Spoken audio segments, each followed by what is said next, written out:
Hello and नमस्कार दोस्तों। I welcome you all to Mankul academy.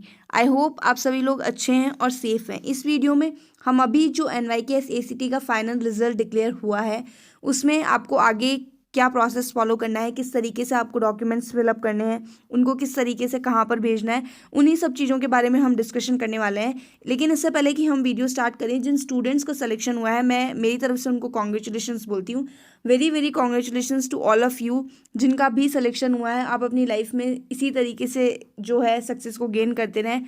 और सेकंड चीज़, जिनका सिलेक्शन नहीं हुआ है उनके लिए मैं कहना चाहती हूँ ना कि आपको यहाँ पर डीमोटिवेट होने की ज़रूरत बिल्कुल भी नहीं है। Like this is not the last exam, this is not the last point of your life जो है वो हमेशा ऐसे ही चलती रहेगी। आपको जब भी कोई नेगेटिव रिजल्ट देखने को मिलता है तो आपको ये सोचना है कि लाइफ में आपके लिए इससे कुछ बेटर रखा हुआ है, यानी कुछ है जो इससे भी बेटर है जो आपके लिए वेट कर रहा है। बस आपको उस टाइम तक का, उस दिन तक का आपको पेशेंस रखना है। तब तक आपको जो अपना हार्डवर्क है उसे कंटिन्यू करना है, अपनी प्रैक्टिस को कंटिन्यू करना है और स्पेशली जो है अपना सेल्फ कॉन्फिडेंस आपको उसको बिल्कुल भी लूज़ नहीं करना है। क्योंकि देखिए ये सब जो बातें हैं जैसे जो अभी मैं आपको बोल रही हूँ, शायद हो सकता है आपको भी ये सुनने में अच्छी नहीं लग रही होंगी, क्योंकि कहना बहुत इजी होता है, जिसके साथ होता है उसे फील होता है। हर किसी के दिमाग में यही सब ख्याल आते हैं। लेकिन अगर आप खुद से अपना मोटिवेशन छोड़ देंगे ना तो कोई भी नहीं है इस दुनिया में दूसरा कोई इंसान जो आपको मोटिवेट कर सके। तो खुद से जो है चार्जअप रहना बहुत ज़रूरी है, तभी जो है आप चीज़ों को कंटिन्यू कर पाएंगे। तो बस पेशेंस रखिए, चीज़ों को कंटिन्यू करते रहिए, कुछ ना कुछ ज़रूर बेटर आपकी लाइफ में लिखा हुआ है, यही मैं कहना चाहती हूँ। अब इस वीडियो में देखिए जो आपको ये PDF आया है इसे आपको किस तरीके से फिल करना है, इसके लिए मैं आपको थोड़ा गाइड कर देती हूँ। हो सकता है मेरा जो एक्सपीरियंस है वो आपके लिए कुछ हेल्प कर सके। चलिए अब मैं बताती हूँ। देखिए फर्स्ट जो पेज है आपका वो है यहाँ पर ओथ ऑफ एलिजेंस। यहाँ पर आपको फिल करना है आई, आपका नेम भर देना, डेजिग्नेशन ACT, देन बाकी सारी चीज़ें, डेटेड और प्लेस। तो आप डेट डाल देना और प्लेस डाल देना जिस भी जगह पर आप ओथ ले रहे हैं। सिग्नेचर, आपकी सिग्नेचर, नेम और डेजिग्नेशन, ये सारी चीज़ें फिल करनी है आपको। तो ये आपका यहाँ पर ओथ ऑफ एलिजेंस फर्स्ट जो पेज है वो कंप्लीट हो जाएगा। देन हम आते हैं नेक्स्ट पेज पे जो कि है सर्टिफिकेट ऑफ कैरेक्टर। तो इसमें आपको अपना कैरेक्टर सर्टिफिकेट भरना है। Certified that I have known, अपना नाम डाल देना, डॉटर ऑफ अपने फादर का नाम, देन आपकी एज और अपॉइंटमेंट एज ACT। देन देखिए यहाँ पर देखिए सबसे नीचे लिखा हुआ है to be attested by gazetted officer or a magistrate, यानी कि ये वाला जो पेज है ये आपको किसी गजेटेड ऑफिसर से अटेस्टेड करवाना है। तो ये जो पैराग्राफ है ये वाली चीज़ आपको खुद से फिल करनी है। और ये जो place, date, signature, designation, occupation, address, ये सारी चीज़ें हैं ये उस ऑफिसर की यहाँ पर आएंगी जिस भी ऑफिसर से आप इसे अटेस्ट करवा रहे हैं। यानी मान लीजिए जिस ऑफिसर से आप अटेस्ट करवा रहे हैं उसका डेजिग्नेशन यहाँ पे आ जाएगा और उसका जो सील होती है, जो मोहर होती है, वो यहाँ पर लगा देंगे। तो इस तरीके से ये जो पूरा फॉर्म है आपका कैरेक्टर सर्टिफिकेट का ये आपका यहाँ पे अटैच हो जाएगा। देन देखिए यहाँ पे एक इंपॉर्टेंट चीज़ होगी कि जैसे इसमें जो है पुलिस वेरिफिकेशन के लिए इसमें कोई पर्टिकुलर परफॉर्मर नहीं है। और आई एम श्योर आपको जो एक और मेल आया होगा जिसमें आपके जो डॉक्यूमेंट्स आपको किस सीक्वेंस में अरेंज करने हैं उसमें पुलिस वेरिफिकेशन का फॉर्म भी लिखा होगा। तो ये जो है सर्टिफिकेट ऑफ कैरेक्टर, इसके बाद में आपको अटेस्ट करना है पुलिस वेरिफिकेशन का फॉर्म। पुलिस वेरिफिकेशन के लिए मैं आपको बता देती हूँ। देखिए अब जैसे मैं रहती हूँ राजस्थान में, मैं आपको वहाँ का पर्टिकुलर बता सकती हूँ। आप अपने नियर बाय कोई भी जो है ना, मतलब जो ई-मित्र शॉप्स होती है वहाँ पे आप जाएंगे, आप उनको बोलना कि पुलिस वेरिफिकेशन के लिए आपको अप्लाई करना है। तो आजकल ऑनलाइन अप्लाई करने का सिस्टम हो गया है, तो वहाँ आप ऑनलाइन अप्लाई कर सकते हैं। देन उसके बाद ऐसा होता है कि 7 डेज, विदिन 7 डेज के अंदर वो आपके घर पे आएंगे। वो आपकी सारी चीज़ें, आपका एड्रेस वगैरह और जो भी चीज़ें हैं वो वेरीफाई करेंगे और उसके बाद वो आपको खुद से एक जो फॉर्म है वो फिलअप करके देते हैं और उसको वापस आपको ई-मित्र से ही निकलवाना होता है। तो वही जो ओरिजिनल होगा उसी को आपको यहाँ पर जो कैरेक्टर सर्टिफिकेट है इसके बाद स्कैन करके और वही आपको ओरिजिनल भेजना होगा। तो इस तरीके से आप पुलिस वेरिफिकेशन वाला जो फॉर्म है वो भरवा सकते हैं। अब देखिए कई बार ऐसा होता है कि आपने अप्लाई कर दिया लेकिन 3-4 दिन हो गए हैं, काफ़ी टाइम हो गया, पुलिस वाले नहीं आ रहे हैं। तो उस कंडीशन में जो नियर बाय आपके पुलिस स्टेशन पड़ता है आप वहाँ पर जाके इंक्वायरी भी कर सकते हैं कि आपने इस तरीके से अप्लाई किया था तो अभी तक आपके पास वेरिफिकेशन के लिए कुछ नहीं आया है। तो वो लाइक 1-2 बार आपको वहाँ पर जाना ही होगा, बट फर्स्ट इनिशियली आपको अप्लाई इस तरीके से ही करना होगा। बाकी इसके बारे में आप और जो है आपके आस पड़ोस के जो लोग हैं किसी से, तो आप उनसे भी थोड़ा गाइडेंस ले सकते हैं। बाकी हमारे यहाँ पर जो मैंने जिस तरीके से किया था मैं वैसे ही बता रही हूँ and I am most probably आपके साथ में भी ऐसा ही होने वाला है। देन इसके बाद कैरेक्टर सर्टिफिकेट के बाद आप जो आपको वो वाला फॉर्म मिलेगा वो आप यहाँ पे अटेस्ट कर देंगे। इसके बाद ये अटेस्टेशन फॉर्म होगा तो इसमें आपको अपनी सारी पर्सनल डिटेल्स डाल देनी है। नेम हो गया, आपका एड्रेस है, प्रेजेंट एड्रेस क्या है, अगर कुछ चेंज है तो रेजिडेंशियल रेजिडेंशियल एड्रेस क्या है आपका, name, father's name, then nationality, date of birth, age, matriculation, district, और ये रिलीजन, और ये सारी चीज़ें जो भी हैं, मतलब ये आपकी पर्सनल डिटेल्स हैं इस अटेस्टेशन फॉर्म में, ये सारी फिल करके आपको अपने सिग्नेचर और डेट और प्लेस मेंशन कर देनी है। तो इस तरीके से यहाँ तक का आपका फिल हो जाएगा।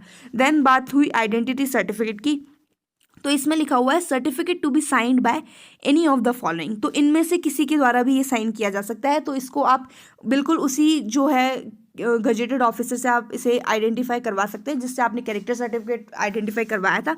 तो यहाँ पे वही आपको सारा अपना नाम और डेट और जो भी एज है वो सारी मेंशन करके, डेट, सिग्नेचर, डेजिग्नेशन, तो ये जो जिस भी गजेटेड ऑफिसर से आप इसको अटेस्ट करवाएंगे वो अपना डेजिग्नेशन लिख देंगे यहाँ पे और अपनी सील लगा देंगे। तो इस तरीके से आपका जो आइडेंटिटी सर्टिफिकेट है ये भी कंप्लीट हो जाएगा। देन इसके बाद हमारा आएगा मेडिकल सर्टिफिकेट। तो ये मेडिकल सर्टिफिकेट के लिए मैं आपको बता देती हूँ, एक तो ये वाला पेज जो है medical certificate of fitness on first entry into government service. Then होगा next page certificate of medical fitness. ये दोनों पेजेस में आपको अपनी डिटेल्स भर लेनी है, यानी कि अपना नाम, देखिए इस पेज में आपको लिखना है अपना नाम लिख लेंगे आप और एक्सेप्ट यहाँ पे आप निल कर देंगे और जो अपना एज है वो ये सारी चीज़ें आप लिख के खुद के सिग्नेचर कर देना है, ठीक है। यहाँ पे जो है मेडिकल ऑफिसर वो सिग्नेचर करेंगे। देन इसके बाद जो नेक्स्ट पेज है यहाँ पे आपको सिर्फ अपना नेम और फादर्स नेम लिख के रखना है। उसके आगे की जो चीज़ें हैं ये ब्लड ग्रुप, हाइट, वेट, ये सब खुद से मत लिखने लगना। ये सब चीज़ें जो मेडिकल ऑफिसर होंगे वो लिखेंगे। तो इसके लिए आपको करना ये है कि ये जो दोनों पेजेस होंगे जब आप इसका पूरे पीडीएफ का प्रिंट आउट निकलवाएंगे ना तो आपको हर एक पेज को अलग अलग रखना है, क्योंकि ऐसा होगा कि कोई पेज आपको अटेस्टेड करवाने जाना है गजेटेड ऑफिसर से, कोई पेज आपको कहीं लेके जाना है, तो पहले आपको सब पेजेस को अलग अलग ही रखना है। तो ये दोनों पेजेस लेके आप अपने नियर बाय जो भी गवर्नमेंट हॉस्पिटल पड़ता है आप वहाँ जाएंगे, वहाँ जाके आप इंक्वायरी कीजिए कि मुझे इस तरीके से मेडिकल सर्टिफिकेट बनवाना है, तो बता दीजिए कहाँ पर बनेगा। तो इस तरीके से हर हॉस्पिटल में एक जो है पर्टिकुलर डिपार्टमेंट बना होता है जो कि जो ये इस तरीके से सर्टिफिकेट्स होते हैं वो बनाते हैं। वहाँ जाके वो नॉर्मल आपका ब्लड टेस्ट करेंगे, आपका यूरिन टेस्ट किया जाएगा, हाइट, वेट, आपका जो विजन है, ये सारे आपके टेस्ट किए जाएंगे। उसके बाद में ये सारी चीज़ें वो खुद से मेंशन करेंगे और इन दोनों पेजेस पे अपने जो है साइन और सील ये दोनों वो लगा के आपको देंगे। तो इस तरीके से जो है आपका पूरा मेडिकल सर्टिफिकेट का पूरा काम कंप्लीट होगा। तो ये सारी चीज़ें आपको अपने नियर बाय किसी भी गवर्नमेंट हॉस्पिटल से आप करवा सकते हैं। देन इसके बाद हमारा आएगा ये जो फॉर्मेट है return of assets and liabilities on first appointment. तो यहाँ पे आपको अपनी डिटेल्स डालनी है, अपना नाम डालना है, सर्विस डालनी है, इस तरीके से ये सारी चीज़ें डाल देंगे। देन ये सब तो आप खुद से फिल कर लेंगे। आपको शायद यहाँ थोड़ा कन्फ्यूजन हो रहा होगा, तो देखिए यहाँ मैं आपको थोड़ा गाइड कर देती हूँ। Statement of immovable property. Immovable property क्या होती है? जिनको आप मूव नहीं कर सकते हैं, जो फिक्स्ड असेट्स होती हैं।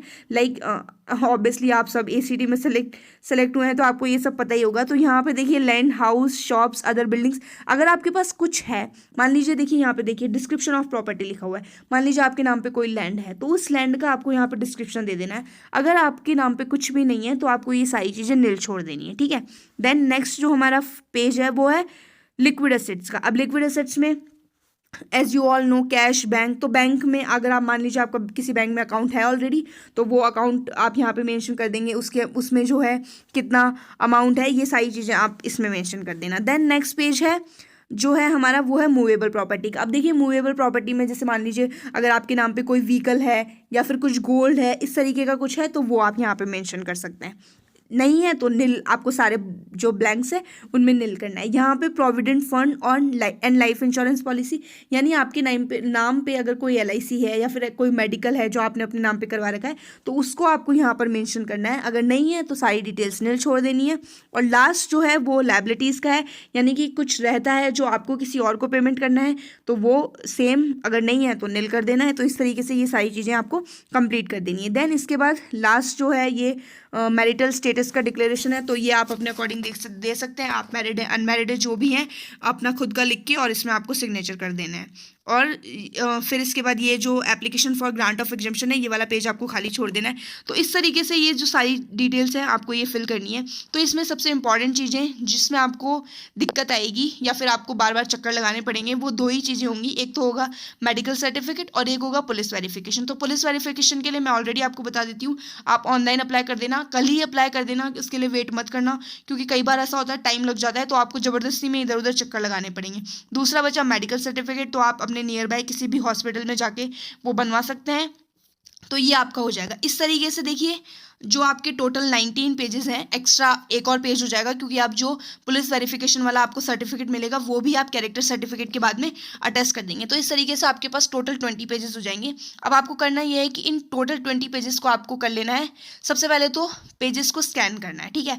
तो जो कैम स्कैनर होता है उससे आप खुद के फ़ोन में स्कैन कर सकते हैं। इस तरीके से स्कैन करके आप इनका PDF बना लेंगे, और साथ में शायद एक और अपॉइंटमेंट लेटर भी होगा। तो इस तरीके से टोटल 2 PDF होंगे आपको। तो ये दोनों जो PDF है ये आपको सबसे पहले हेडक्वार्टर्स मेल कर देना है, ठीक है। क्योंकि जो पोस्ट करेंगे आप, वो पोस्ट से तो पता नहीं पहुंचने में कितना टाइम लग जाए। वैसे भी अभी कोरोना के रिगार्डिंग सारी जो एक्टिविटीज़ हैं वो थोड़ी डिले हो रही हैं। तो आपको जो मेल है उसको करने में टाइम नहीं लगाना है। जैसे ही 7 डेज, तो 7-8 दिन का आप मिनिमम टाइम मान ही लीजिए कि आपको लगेगा इतना टाइम। तो उसके बाद जैसे ही आपके जो डॉक्यूमेंट्स हैं वो कंप्लीट होते हैं, आपको ये जो सारी चीज़ें हैं ये आपको भेज देनी है हेडक्वार्टर्स, मेल कर देंगे आप। और उसके बाद इसी तरीके से ये जब ये सारा स्कैन हो जाएगा तो इन सारे डॉक्यूमेंट्स को अटैच करके स्टैपलर से ये वाला PDF अलग अटैच करना है, और जो एक अपॉइंटमेंट लेटर वाला PDF आया होगा वो दोनों वो अलग अटैच करना है। तो इनको स्टैपलर करके जो पोस्ट ऑफिस में कैसे भेजना होता है ये आई एम श्योर आप सबको पता ही होगा। जो A4 साइज का जो लेटर मिलता है, एनवेलप होता है, उसमें डाल के बाहर 2 में करके आपने हेडक्वार्टर्स का एड्रेस डाल देना है। फ्रॉम में आपने खुद का डेजिग्नेशन, कॉन्टैक्ट नंबर इस तरीके का डाल सकते हैं। और साथ में अगर आप चाहें तो AD स्टिकर भी उसमें लगवा सकते हैं, जिससे कि आप जो अपना पार्सल है या जो भी है उसका लोकेशन आप ट्रैक कर पाएंगे कि आपका जो कहाँ है, कहाँ पहुँचा है, इस तरीके से। तो ये जो है आपको कैसे मेल करना है और कैसे हेडक्वार्टर्स पहुँचाना है ये सारी डिटेल्स मैंने बता दी। कैसे फिल करना है ये सब कुछ मैं बता चुकी हूँ। इसके अलावा एक चीज़ आप ज़रूर ध्यान रखना है कि जो प्रिंट आउट निकलवाएंगे ना, तो आप सारी चीज़ें फिल करने के बाद या तो आप चाहें तो जैसे वो PDF भी आप अपने फ़ोन में सेव करके रख सकते हैं कि इन फ्यूचर अगर कभी आपको उसकी ज़रूरत पड़े तो आप निकलवा लें। अदरवाइज़ मेरा सजेशन तो ये है, जैसे मेरे पास तो अभी भी ये जो है ये रखा हुआ है एक PDF घर पर, तो आप एक्स्ट्रा एक PDF निकलवा के रखेंगे तो आपके लिए थोड़ा कन्वीनियंट रहेगा कि जो है कभी भी आपको ज़रूरत पड़े तो ठीक है। इसके अलावा एक जॉइनिंग लेटर बनता है, तो उसमें आप सिर्फ एक एप्लीकेशन टाइप होती है वो कि आप इस तारीख को यहाँ इस स्टेशन पे, यानी जो भी आपका स्टेशन है, और एज ACT ज्वाइन कर रहे हैं, इस तरीके से लिख के आप जिस भी स्टेशन पे जाएंगे वहाँ आप जा सकते हैं। तो आप ज्वाइन कीजिए और जो है चीज़ें उनको एक्सप्लोर कीजिए और अच्छे से वर्क कीजिए। All the best, wish you very very all the best and have a good luck to all of you. Thank you so much.